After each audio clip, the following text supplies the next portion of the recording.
Welcome back to the deep dive. Today, we're heading to Scotland Oh, Scotland. to take a look at the Holyrood project. Yes. That's the construction of the new Scottish Parliament building in Edinburgh. Very cool. We're going to be diving into the 2004 report prepared by Lord Fraser of Carmilly QC. Right.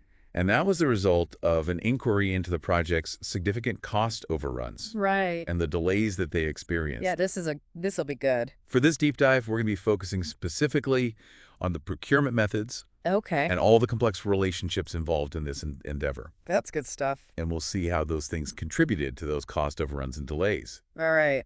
So it's a fascinating story. It is. And it's a great reminder Yeah. that even with the best of intentions, Absolutely. things can go very wrong, Oh, yeah. especially when you're dealing with large-scale public projects. Yeah. So what's interesting is that this project's roots actually go all the way back to the 1970s. Wow. Okay. You had the 1979 devolution referendum. Oh, right. It failed. It did fail. But it really planted the seeds for this idea of a Scottish Parliament. Okay. And that eventually became a firm promise by the Labour Party in their 1997 manifesto. Right. So then Labour wins the election, Right. and suddenly this Parliament building, Mm-hmm. it's not just an idea anymore. Yeah. It's a real project Absolutely. with a real budget. It's got to happen now. Yeah, and that's where things start to get interesting. Okay. Because in their white paper, the initial cost estimate ranged from $10 million to $40 million. $40 million. Yeah, even back then, that sounds a bit Ambitious. optimistic. Yeah. You know, we're talking about a Parliament building. Right. So that $40 million figure, Yeah. it's a prime example of how early assumptions in a project can come back to bite you. I see. Yeah. The inquiry discovered that this number Okay. came from a civil servant, Mr. Wiley. Okay. And he basically admitted to using Okay. very, very rough calculations. Ah. He called them ballpark estimates. Ballpark. So essentially they were working off of a guess. Pretty much. Wow. And this is a major project. Yeah, it's not exactly confidence-inspiring, is it? No, not at all. And the inquiry concluded Yeah. that this figure was not realistic, Okay. and it lacked any sort of proper scrutiny. I see. So right off the bat, Right. we have a bit of a problem here. A bit of a problem. Yeah. Okay, so let's talk about the building itself. Okay. Initially, they considered refurbishing an existing building, Okay. the old Royal High School. Mm-hmm. So why the change of plans?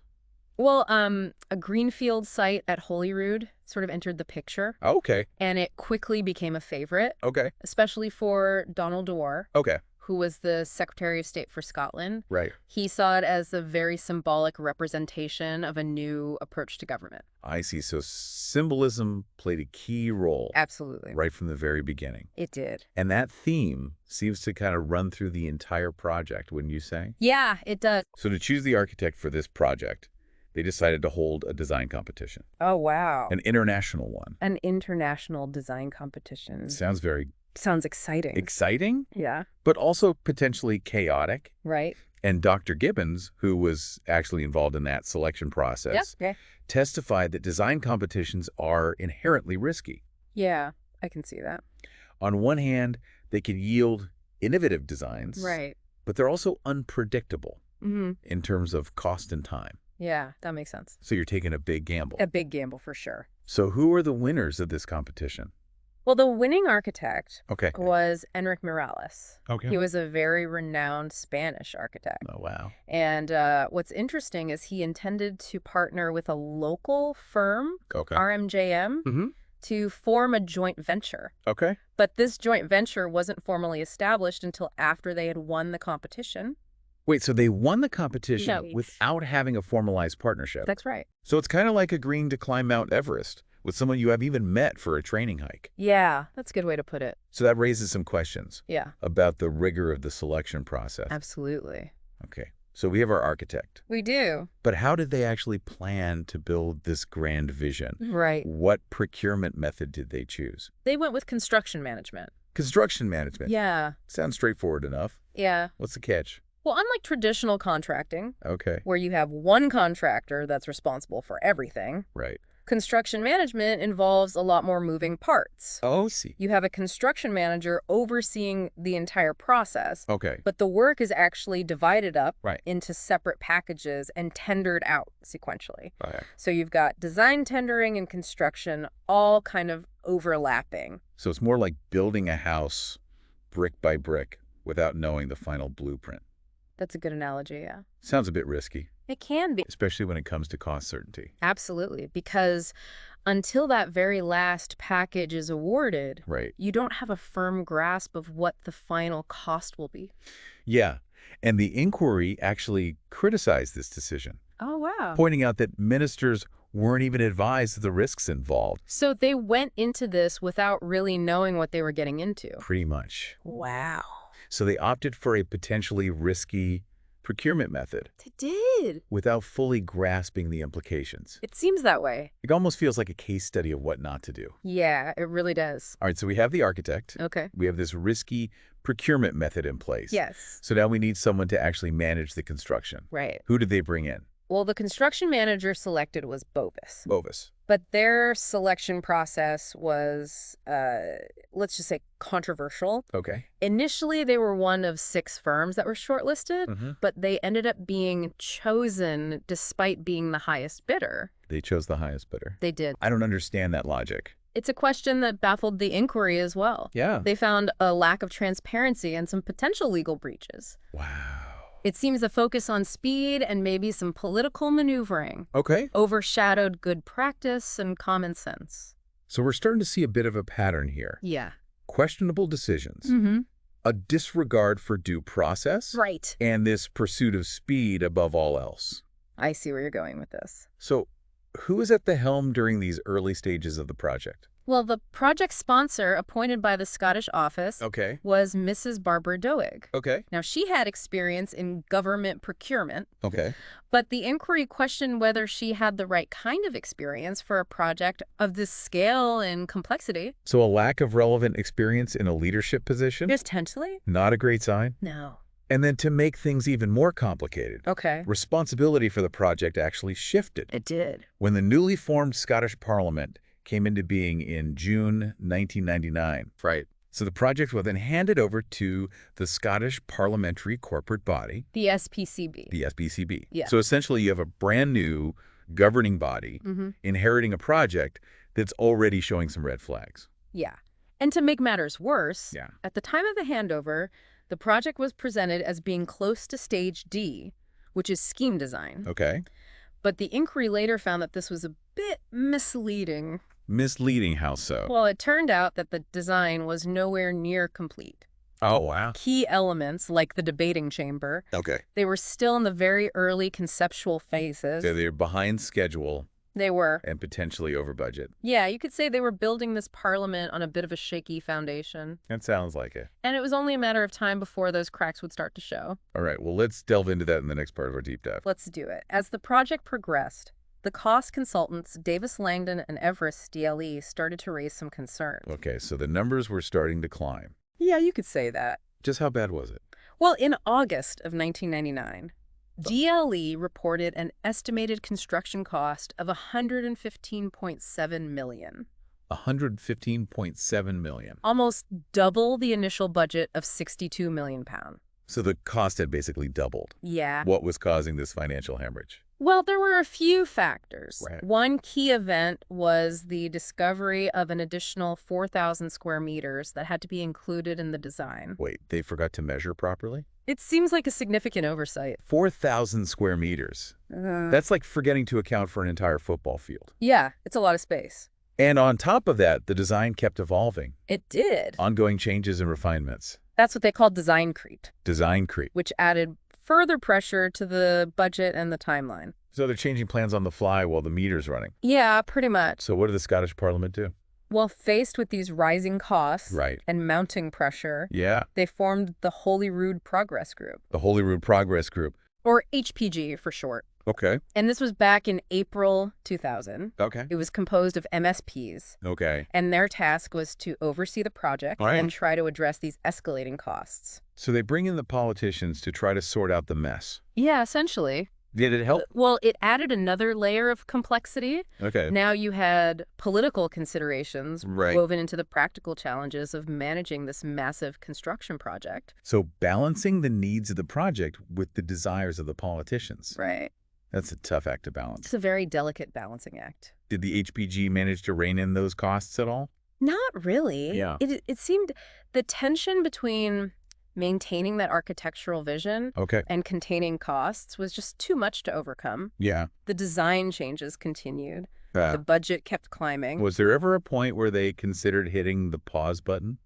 Interestingly, one of the consultants, Mr. Mustard, actually suggested terminating the architect's contract. Whoa, they wanted to fire the architect. It was suggested as a cost-saving measure. What happened? They didn't take that step, Okay. probably due to the political sensitivity surrounding the project.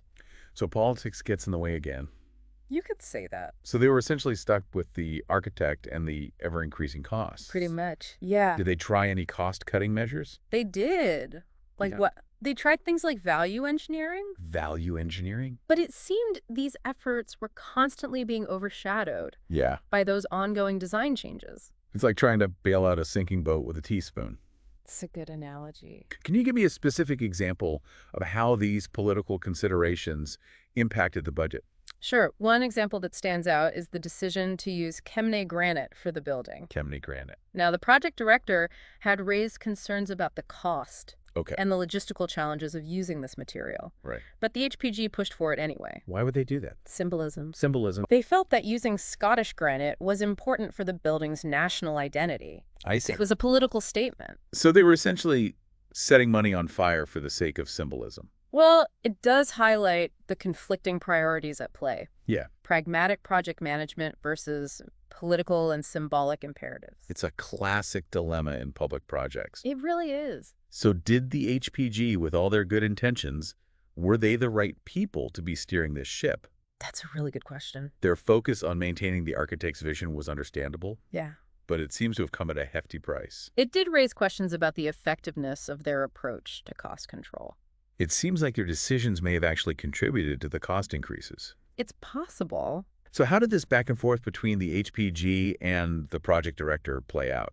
Well, it created a very difficult dynamic. Okay. Mr. Ezzy. Okay. He was the project director appointed in late 2000, Okay. and his main task was controlling costs. Yeah. However, he often found himself at odds with the HPG, Yeah. who, as we've seen, were more focused on the design and the aesthetics. So he was stuck between a rock and a hard place. He was trying to keep costs down Right. while being constantly undermined by the people holding the purse strings. That sounds like a recipe for burnout. It was a very challenging position, Yeah. and it ultimately led to Mr. Ezzy's departure from the project in 2002. Oh, wow. His replacement, Sarah Davidson, had more of an administrative background, Okay. and she lacked the construction expertise of her predecessor. So they went from a focus on cost control to a more hands-off approach.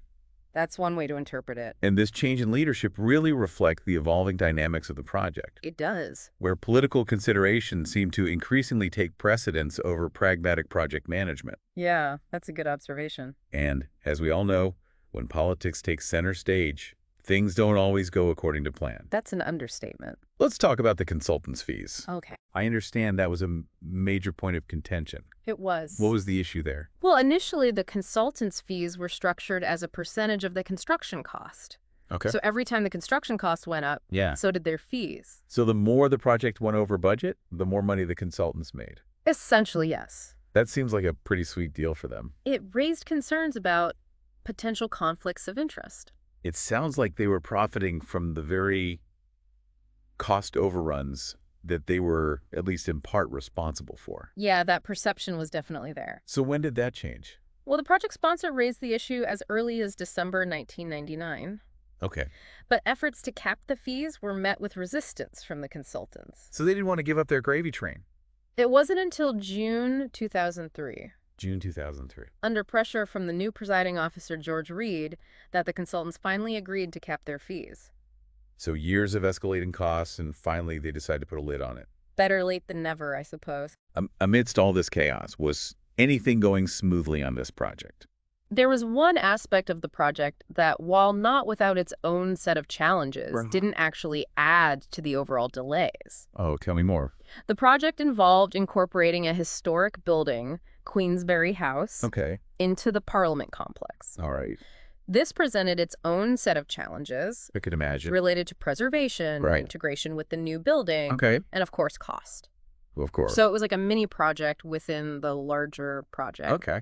And as you might expect, the costs associated with Queensberry House also went up significantly. I know, really? Yeah, the initial estimate was around 6.9 million pounds, Okay. but the final cost ended up being closer to 14 million. Double the estimate. It seems to be a recurring theme. It does? However, in the grand scheme of things, the Queensberry House costs, Yeah. while substantial, were dwarfed by the overall project budget. And importantly, the work on Queensberry House never actually impacted the timeline of the main construction.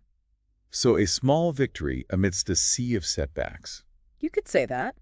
It seems like no aspect of this Holyrood project was immune to chaos. It was a challenging project from start to finish. This whole thing feels like a cautionary tale about what happens when ambition collides with poor planning and political maneuvering, It certainly highlights the challenges of managing large-scale public projects. where multiple and often conflicting priorities are at play. Exactly. And of course, let's not forget about the Scottish public, Right. who were footing the bill for this grand vision. Absolutely. The Holyrood project became a lightning rod for criticism. Understandably so. Yeah, a lot of people question the escalating costs and the perceived lack of accountability.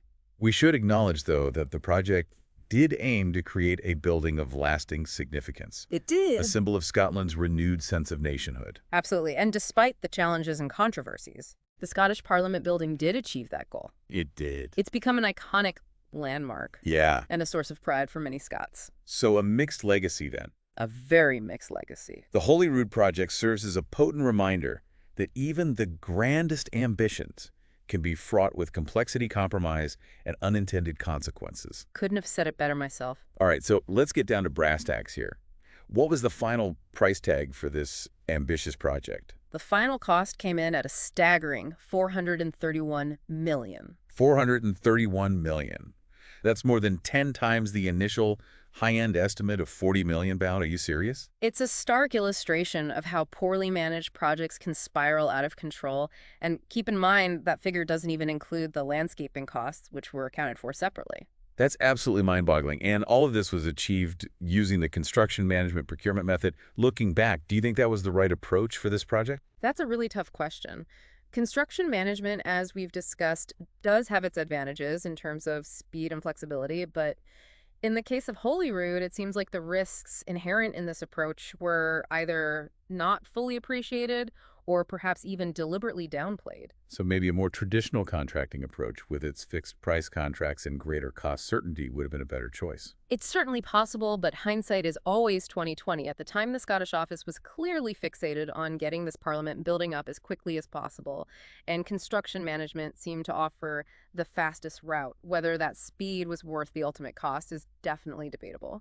And what about the relationships between the client, the architects, and the construction manager? Did those relationships contribute to the project's challenges? Absolutely. The inquiry found that communication between the various parties was often strained. The architects based in Barcelona had a very different working style and culture than the client and the construction manager, and this led to misunderstandings and delays. So a clash of cultures as well as a clash of priorities. It seems like everyone was speaking a different language. You could say that, and the constantly evolving design coupled with the pressure to stick to that very tight schedule created kind of a perfect storm for friction and miscommunication. Let's talk about incentives for a moment. Did the contracts create any perverse incentives that might have contributed to those cost overruns? Well, as we discussed earlier, the fact that the consultants' fees were tied to the construction costs created a situation where they actually benefited financially from those escalating costs. Not exactly an ideal arrangement from the client's perspective. So the consultants were essentially rewarded for the project going over budget that seems completely backwards. It certainly wasn't a setup that encouraged cost effectiveness, and it took years of pressure from the client before the consultants finally agreed to cap their fees. It seems like the Holyrood project was a textbook example of how not to manage a large-scale public construction project. A perfect storm of bad decisions, miscommunication, and misaligned incentives. That's a pretty accurate assessment. It's a case study in how good intentions and a grand vision can be completely derailed by poor planning, political pressures, and a lack of accountability. So what are the key takeaways from all of this? What lessons can we learn from the Holyrood experience? I think there are several crucial lessons here. First, the importance of rigorous and realistic cost estimates right from the very beginning. Those early, poorly scrutinized estimates can set a project on a very dangerous and very expensive path. Don't build a multi-million-pound parliament on a foundation of guesswork. Got it. What else? Second, the choice of procurement method should be carefully considered with a full understanding of the risks and benefits of each approach. Don't just blindly choose the fastest option without considering the potential consequences. Speed isn't everything noted. Third, clear and consistent communication between all parties is absolutely essential, especially when you're working with international partners who may have different working styles and cultural norms. Open communication can help prevent those clashes of cultures and priorities that we saw in the Holyrood project. Clear communication avoids costly confusion check. Any other words of wisdom? And finally, contractual arrangements should be very carefully structured to avoid creating perverse incentives that could encourage cost overruns or other undesirable outcomes. Make sure everyone involved is motivated to deliver the project on time and within budget. Align incentives with desired outcomes makes sense. It seems like the Holyrood project, while ultimately delivering a striking and symbolic building, serves as a cautionary tale of what not to do when managing large-scale public projects. It does, and it should make us all think critically about the decision-making processes and the accountability structures that are in place for these types of projects. Well, that was a deep dive indeed. A grand vision, a stunning building, but a path paved with challenges and costly missteps. It really makes you think about the complexities of managing these large-scale public projects, doesn't it? What are your final thoughts on the Holyrood project? For me, the Holyrood project underscores the importance of learning from our mistakes. It's a reminder that transparency, accountability, and a healthy dose of pragmatism are essential ingredients for success in any ambitious endeavor, especially when public funds are involved. What stands out to you? What stands out to me is how easily things can go wrong when those in charge prioritize speed and symbolism over careful planning and fiscal responsibility. It's a reminder that even with the best intentions, things can quickly unravel without a solid foundation of clear communication, strong leadership, and a commitment to managing risk. I think this deep dive offers valuable lessons for anyone involved in projects of any scale, from building a parliament to planning a wedding. I couldn't agree more. Sometimes the most valuable lessons come from examining the projects that went off the rails. Well, that's all the time we have for today's deep dive. We hope you found this exploration of the Holyrood project insightful and maybe even a little bit entertaining. Don't forget to check out the comments section for further discussion and shared insights. And be sure to join us next time for another deep dive into a fascinating topic. Until then, keep exploring,